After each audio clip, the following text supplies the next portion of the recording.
Hello there, welcome back to House of Dragons. Today we're going to be watching House of Dragons Season 2, Episode 2. Episode's called Rhaenyra the Cruel.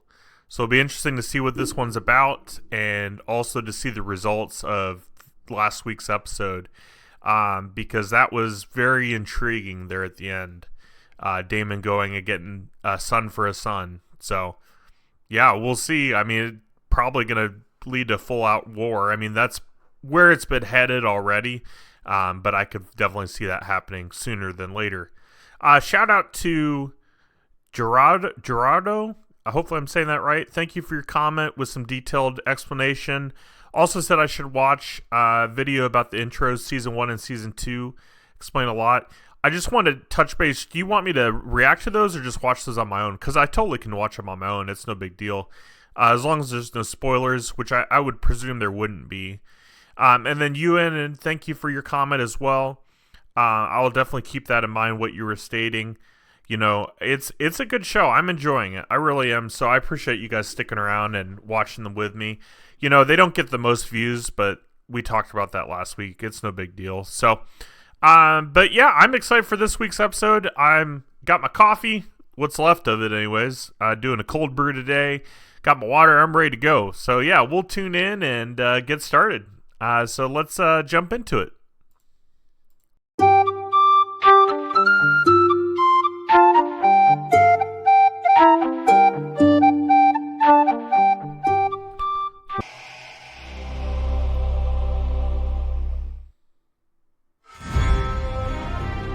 Here we go.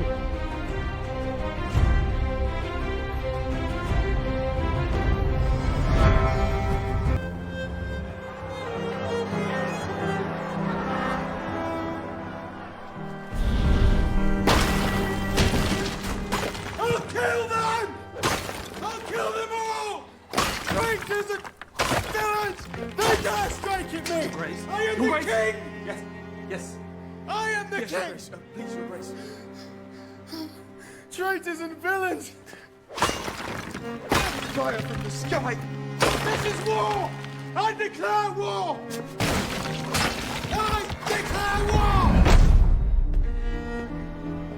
Yeah, he's not happy. I mean, who would be? He's mourning. He's mourning and he's angry.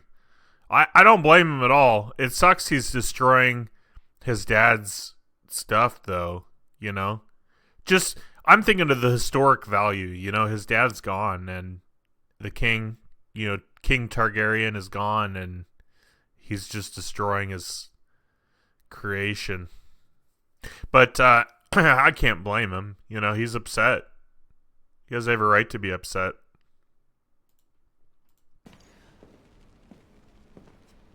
My son is my legacy! My son is heir to the Iron Throne! And where were you? The Lord Commander of my King's Guard. I was abed, Your Grace, having ordered the Night's Watch. Abed. Abed! Instead of safeguarding the sanctity of my family. This is not the time for blind accusations, Your Grace. We'll know who did this soon enough. Who did this? What? Is there any question who did this? Who would do this save the bitch queen of bastards? The smug cunt of Dragonstone. There she sits across the bay on her rock, laughing at me. She's fucking laughing at me! Within our own beds. I will not be seen as weak. You're already seen as weak, Aegon. Dang. Yeah? Mr. Hightower, the King's Hand, wants to blame Rhaenyra. You know, the funny thing is it was Rhaenyra, but they don't necessarily know that. It makes sense that the king would jump to that conclusion that it was Rhaenyra. You know, we'll see if they're able to torture the answer out of the guy that was running away with the head. One of the King's Guardmen. We'll see. I wonder if they'll catch the rat catcher guy too. He'd be more willing to talk, I'm sure, than the other guy. Let no one say I do not grieve. Jaehaerys was my grandson. I loved him. I will not have him die in vain. Those who declared for Rhaenyra, will they still support her when they hear of her depravity, or will they rather not renounce her? Jaehaerys will do more for us now than 1,000 knights in battle.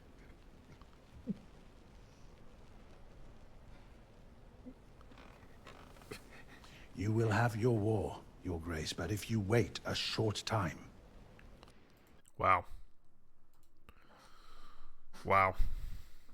You know, it's interesting because it is a tragic event, but the King's Hand is just wanting to use it to their advantage and doesn't seem to grieve. He says he grieves, but he doesn't seem to grieve the loss of his grandson. Or I guess his great-grandson.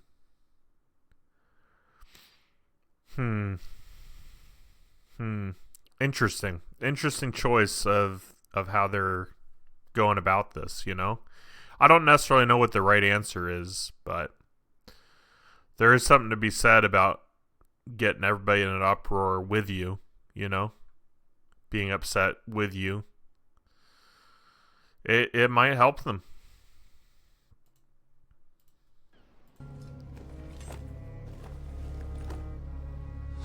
I was hired by Daemon Targaryen. He paid us half now, half when the job is done. Who is us? A rat catcher. Employed by the household. I don't know his right name. I didn't think he was going to talk that easily, but yeah, sure enough. Yeah, he just gave him up like nothing. Also, I thought they were going to do an open casket, which was going to be terrifying, but it does look like it's a closed casket. So I understand doing the funeral more in this aspect. I thought they were literally going to parade the body around visibly to everyone, which I thought would be a bit alarming, you know? I can understand doing it this method with a closed casket, and yeah, you're still making a quote-unquote spectacle.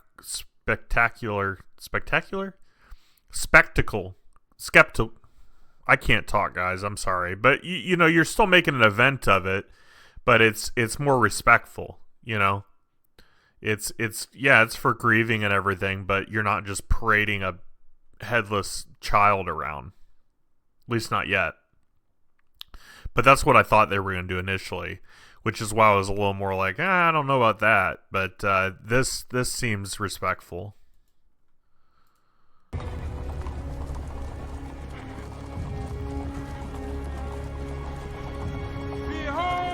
the works of Rhaenyra Targaryen.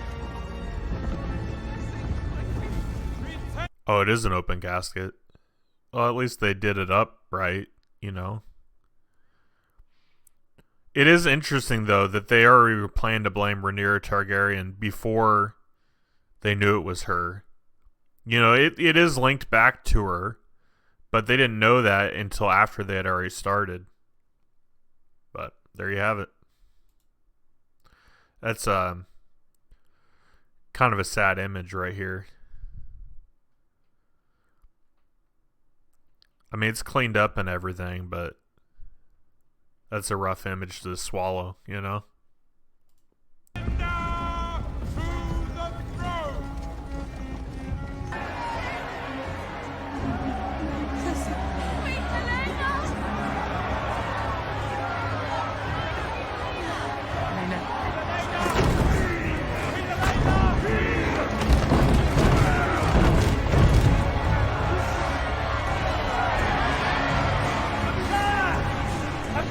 Rhaenyra, the monstrous!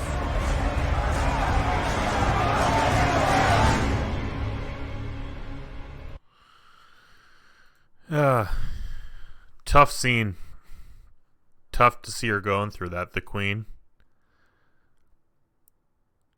Imagine if you had a kid, or for me, I don't have any children, so imagine if, you know, my parents and I was made to parade around and grieve in front of everyone. You know, I'm kind of introverted as well, so I understand how that would not something you want to do, you know? You don't want to make a spectacle out of yourself, you know? So that's tough. It's really tough. And then to get stuck and all the people. I mean, the people care. You know, they seem to, but they're trying to grieve with you, and it's just uncomfortable. I don't trust you, Damon. I've never trusted you wholly. Much though I wished to, willed myself to. But now I have seen that your heart belongs only to you. And when I was a child, I took this as a challenge, but I'm older now. I have challenges enough. I have served you faithfully. Have you? Or have you used me as a tool with which to grasp at your stolen inheritance?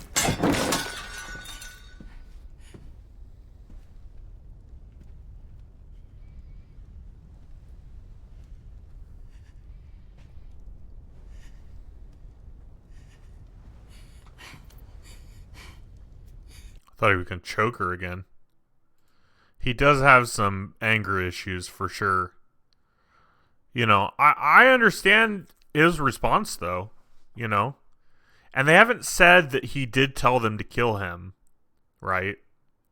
They just said a son for a son. They never showed him saying that. I believe he did say that. I believe that he did tell them to kill him. That doesn't surprise me at all if he did. But I don't necessarily think it was for his own interests. I don't think it was his own interests. I think he literally was trying to do what was best for Rhaenyra and help her. You struck down a child. It was a mistake.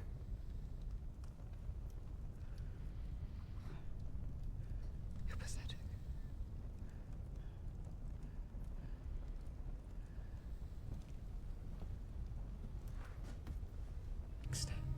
I will be vigilant. I depend on you, Baela. Stay high and keep your distance. We can afford no further mistakes.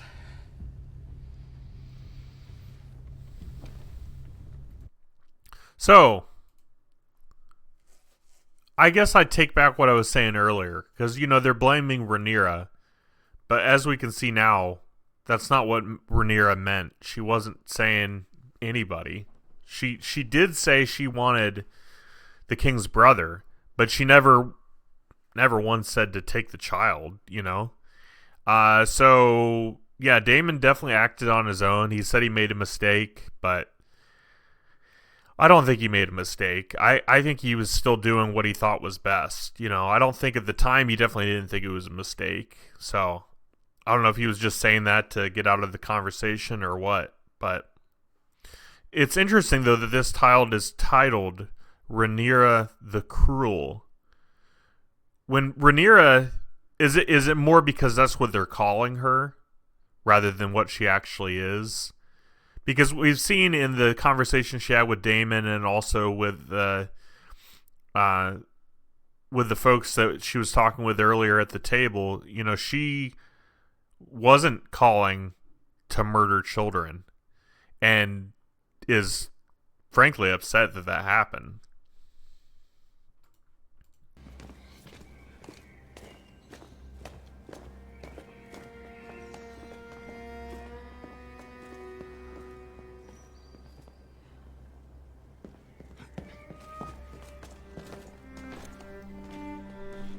What a terrible husband. He's always treated her poorly. Always. He's not treating her any better now. You will go to Dragonstone and strike down Rhaenyra in her own halls. The way she sought to do with Aemon. Dang. All right, making their own decisions, you know? Wow. All right, then. I mean, he seems to want to follow orders, so he might just listen to him. Might get killed in the process, too, but, wow. All right. Pity. I have on occasion found that to be quite enjoyable.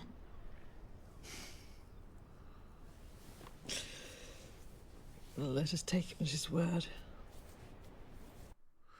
So, I find myself with this episode in particular getting a little bored. I don't know if I have ADHD or something. No offense to anybody that does have that. I'm not trying to say something I have that I don't have, but I'm not brought in to this episode. You know, it almost feels like a filler episode to some extent, but I'm just not as invested as I have been in the majority of the other episodes. And I don't want to insult the show. You know, it seems to be focusing on some of the characters that are less involved or have been less involved. Not these two in particular, but some of the other folks have been less involved up to this point, and I'm just less interested in the non-main characters. And maybe those characters are being showcased because they're going to be brought in and be more prevalent or more viewed in the future episodes. But I'm just kind of finding myself to be less engaged and arguably almost bored of this episode in particular. I still like this show. I don't want to be rude about it, but I do want to be honest. And maybe some things are going over my head. Maybe I'm not picking up on everything I should be picking up on. But I'm just finding myself more easily distracted, you know, wanting to check my phone, wanting to goof off, you know, just get through the episode. And that's unusual for me. I do try to focus really heavily to give a better perspective of what I'm viewing, but I'm finding that to be challenging this episode in particular, where my mind's wandering. I'm thinking of other things. I'm looking for my cat, see if she walks in. You know, I'm seeing if I got text messages. And that's not how I want to be with the shows, especially when I'm filming a reaction. Like, I want to pick up on little things and give you an explanation of what I'm seeing, what I'm viewing. But yeah, this episode I'm finding it hard to get involved in.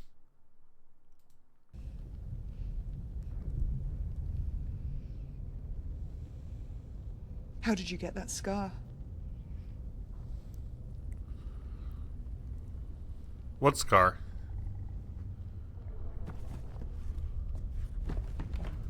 Am I blind? I don't see a scar.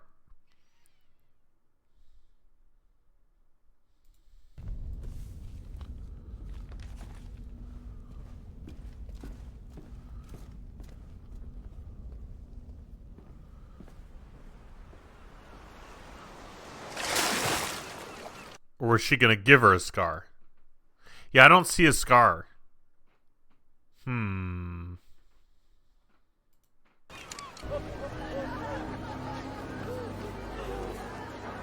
are they? Rat catchers. In the king's employ. Dang. What they do?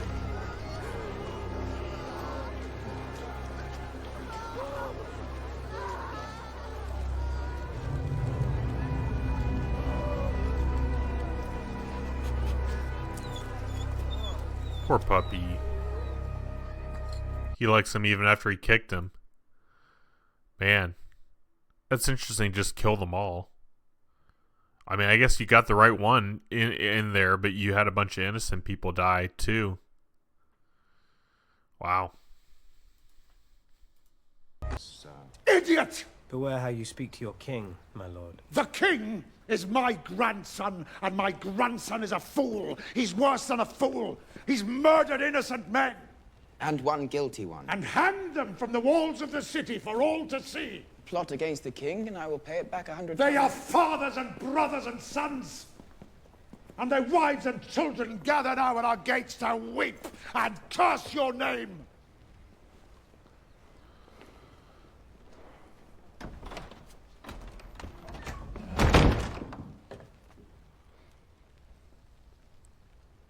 With your child's blood, we bought their approval. With your mother's tears, we made a bitter sacrifice against the deprivations to come, and you've thrown it away.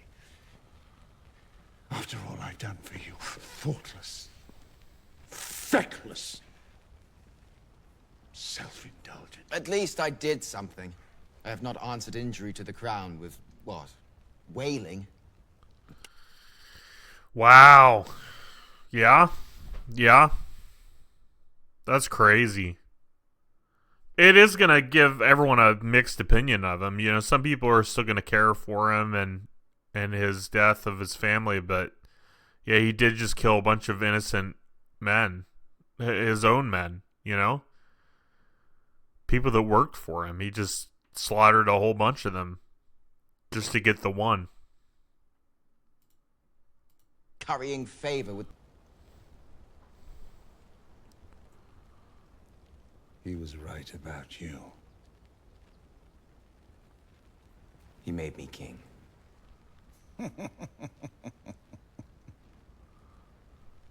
Is that what you think?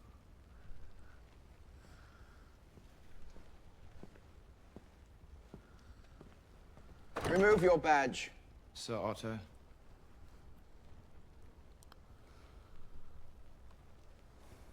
Jeez. Yeah, I mean, he was right about him. King Targaryen was right. He knew not to trust this kid. This kid doesn't know what he's doing. I can understand why he wants revenge, though. You know, his son was murdered. So I understand why he wants the revenge. But I don't know if he's going about it the right way. We'll see, and maybe it'll work out for him. Who knows? Maybe he'll be able to get Rhaenyra killed and save them all war. But I knew this was coming. I knew he wasn't going to have him as the hand for long, Otto. I knew this was coming. It was only a matter of time, and with Otto telling him he was a fool, even if he was being a fool, with Otto telling him that, he had a reaction to it, and here we have it.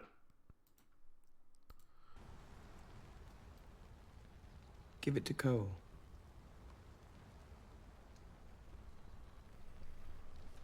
Your Grace.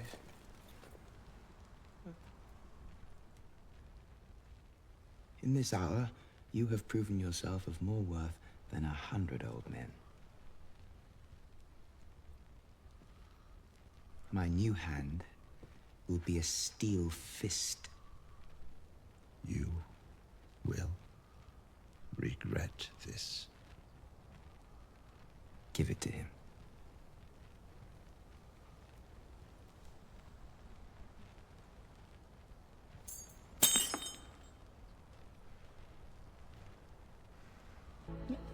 Thank you. Sir Eric, Mysaria will be leaving us. Let her collect her things, then have someone take her down and secure her berth on the Corwin. Your Grace.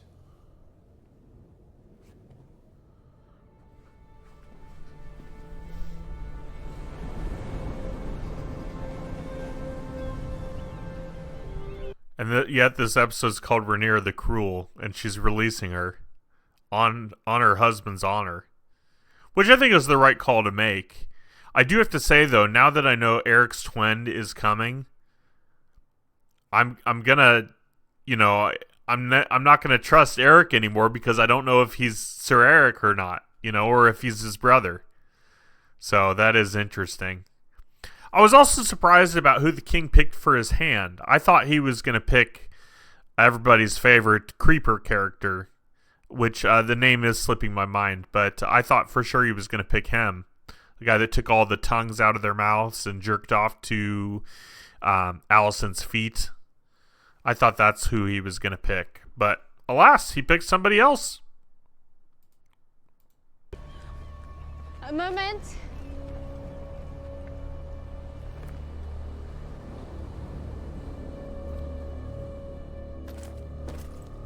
Is she going to tell her? Is she going to help?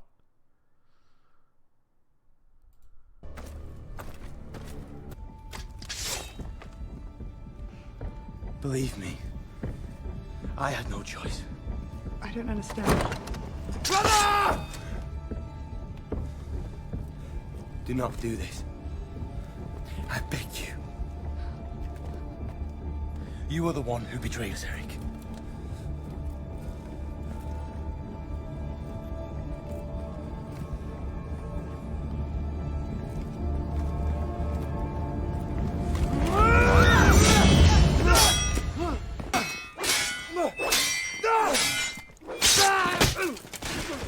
Ooh.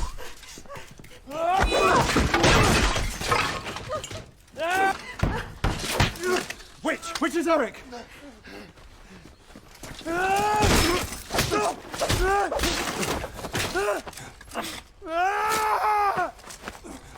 Yeah, I wouldn't know which one was which either. Obviously, the one trying to kill Rhaenyra is Eric, but as far as that goes, you know, them fighting each other, I'd get confused too. I wouldn't know. I don't know. I don't know which one's which. Hopefully, Eric's the one that's gonna win.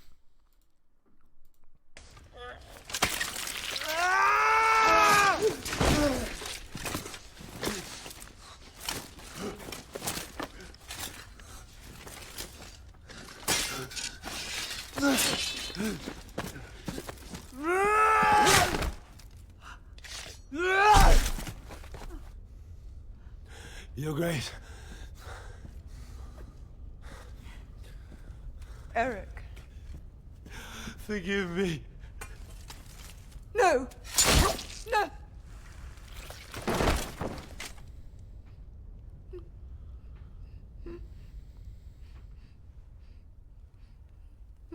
It is ignorance and vanity.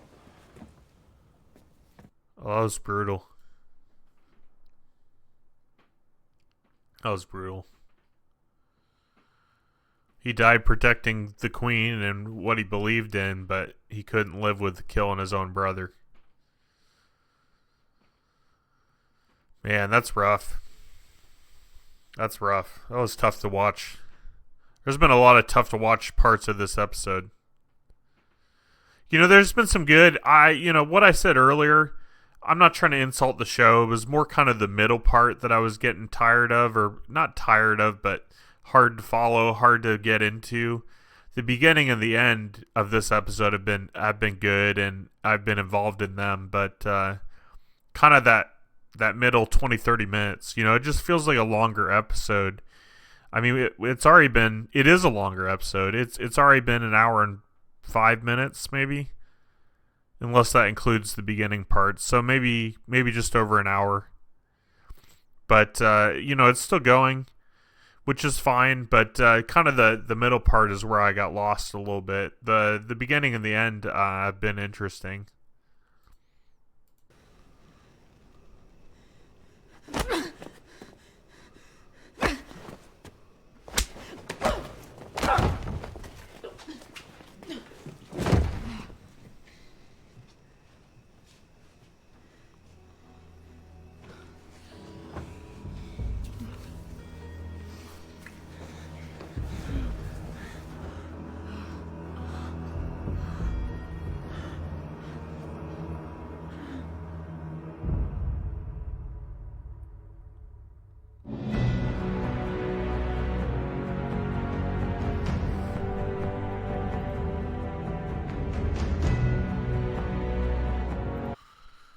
Yeah, I mean, ended on a sex scene. I don't know. It's fine. But it's interesting, her grieving. Like, you know, she's upset. She's slapping him. And then she's like, let's have sex. So, anyways, I'll watch the behind the scenes. Alright, you've made it to the end of today's video. Hope you enjoyed this reaction. I did enjoy the show, this episode. I did get a little lost in the middle, like I said. I wrote down some notes while I was rewatching because I was more invested in the rewatch, honestly, than the first time I watched. But I think I got used to how quickly the show progressed in season 1, and now they seem to have slowed the progression down some, which is why I was feeling a bit bored or not as invested. I'm more invested in the main characters than the side characters, and they were telling stories of the side characters, and now it's moving kind of a normal pace for TV rather than like moving so quickly that it's hard to keep up, and I think it just allowed my mind to wander. Looking back, rewatching the episode, I don't think it's a bad episode, but I think I'm just not used to the new pace. It does seem to have slowed down. I mean, there were some exciting elements. You know, there was an exciting beginning, an exciting end, and I think that led to me wandering a little bit, or maybe I just am having an off day. I don't know, because the show doesn't seem too bad. I mean, I still think it's enjoyable. You know, this episode in particular, I'm not going to run back to rewatch it, but you know, I've already partly due to the fact that I already see every episode twice. You know, but I do still think it had some good elements. I think it was still good television. It just lost me for a little bit. So I'm not necessarily going back on what I said, but just kind of explaining it a little bit more detail. Also, towards the end of the episode, and I didn't put this in here, but the king was crying and Alicent didn't go comfort him. And I didn't really put two and two together until I watched the behind the scenes. The fact that Alicent was having sex while these guys were going across the castle killing people, or, well, not killing people, but killing the king's son. And the fact that she was there with the guy from the Knights Guard and he was there instead of on duty. You know, he said he was in bed. I don't know if that was just a lie or an excuse. Like, maybe he was supposed to be standing watch somewhere, which would explain why he seemed to feel kind of guilty this episode. And it would also explain why Alicent maybe wasn't quick to jump to comforting the king, because she feels partly responsible for everything. That would be my thought process after hearing what some of the writers and the directors and stuff were talking about at the end of the episode, the behind the scenes. The only thing I disagree with the directors, well, two things, and I don't know that they're all directors. I have to go back and look at their names, but one lady, she keeps saying, you know, oh, Game of Thrones. And to me, the show is not Game of Thrones. It's got Game of Thrones elements, and it's, you know, in that same storyline. But to me, they're two separate shows. And so it's interesting that even the writers are wanting to compare the two shows together, which makes it hard for the viewer not to view them separate. You know, I want to constantly compare the two, and I don't think that's necessarily a good thing. And then she also mentioned how the king, you know, how the scene I showcased where they just looked at each other and kept walking, to me, that was disrespectful. Like, he didn't try to comfort her or say anything. And then the writer at the end was like, you know, they were mourning together just by looking at each other. And I didn't get that. Or it wasn't the writer, excuse me, the actor that played the king, or plays the king, was saying how they were having some form of connection through each other's grief, and I didn't get that at all. I didn't get that, you know, and maybe that's the reaction I was supposed to have, but I didn't feel that way at all. You know, even rewatching it, I don't think he's treated his wife very well, and I don't think he's necessarily treating her any better in this episode. You know, he's wrapped up in his own grief and his own anger, so I'm not saying he's fully responsible to be there for his wife. I mean, it was a mutual experience, grieving, but, you know, you got to rely on each other in that kind of scenario. And he's just relying more on anger and revenge. And I don't feel like he is there for his wife at all. But also, I think they're both young, and I think maybe he doesn't necessarily know how to be there for her. But to me, I didn't catch that at all. In that scene, I didn't feel like he was offering any kind of understanding or anything. I felt like he was just blatantly ignoring her. But that's just my personal take. It sounds like that's not what the actor was going for, but that's what I got out of it. But yeah, still enjoying the show. I'm still looking forward to the next episode. I think it'll be good. I'm glad Rhaenyra did not die. The title of the show, you know, Rhaenyra the Cruel. It was a good title due to the fact that it made me think, oh, Rhaenyra's gonna do something crazy, and she didn't. You know, she was very well collected, and she was trying to handle things with Daemon in a respectful manner and figure out what happened. And I mean, she didn't really banish him, but she admitted she can't trust him, and they had their little argument. Then he left, and she doesn't know if he's coming back or not. So, yeah, I mean, she wasn't cruel at all. So I thought it was a good episode overall, other than, you know, the middle. Like I said, I think it's more just a me issue, not necessarily a show. I think it was still well done rewatching it. But, yeah, it did lose my interest there. But yeah, I'm still enjoying it. Let me know what you guys thought of today's episode. Any comments you have down below, anything I missed.